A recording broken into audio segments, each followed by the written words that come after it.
Hello, my name is Allison Brooks. I'd like to thank you all for coming and listening to me talk today. People today are captivated by superheroes and their amazing abilities. Millions of dollars are spent on movies every year, and millions of people go out and watch those movies over and over again. We all know that these superheroes are not real, but we often don't think about the fact that everyone has a superpower. Superpowers, to me, are certain aspects of yourself that improve your life or the life of other people.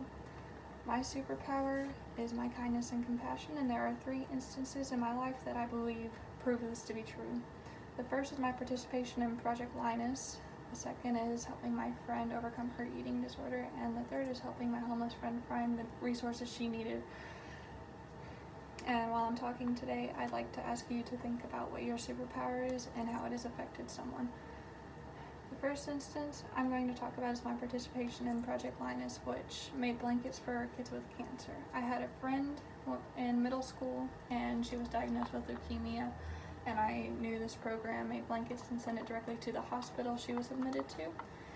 She ended up receiving one of those blankets, and she was very grateful for everything that was done for her, including the blankets, even though that was a small thing compared to everything she had to go through. She was ecstatic to receive a blanket. More recently, I still found my kindness and compassion to be intact when I noticed one of my friends struggling in school and becoming more and more depressed.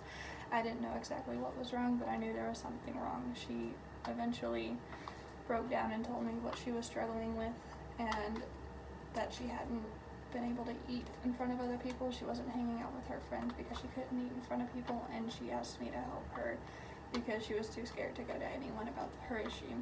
So I asked the school what they could do about it, and I looked into some of the therapists around to give her the information she could give to her family, and she went to those therapy sessions and eventually overcame her eating disorder. I hadn't seen her in a while, but recently I saw her in the store I worked at, and I asked her how she was doing. She told me how she had a blast at her sister's wedding and how the cake was so good, and she was very thankful for me helping her through this tough time in her life.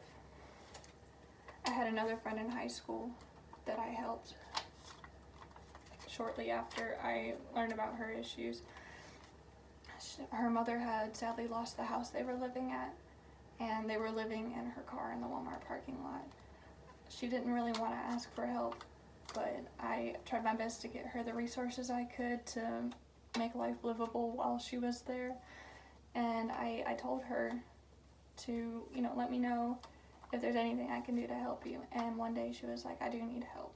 I don't like living like this. I don't want to live like this. And I offered to take her to the Hodak Center and have her explain the situation to them, and she said, no, I think I could live with my dad, but I haven't talked to him in a long time.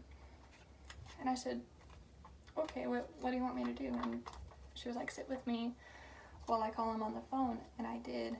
And he said that she could live with him, but she needed a ride, so I took her about an hour out of town to live with her father, and I haven't seen her in a while, but all her social media posts are much happier than they were when she was homeless and living with her family. They are currently trying to get her mother out of the situation they are in, but for now she is really happy.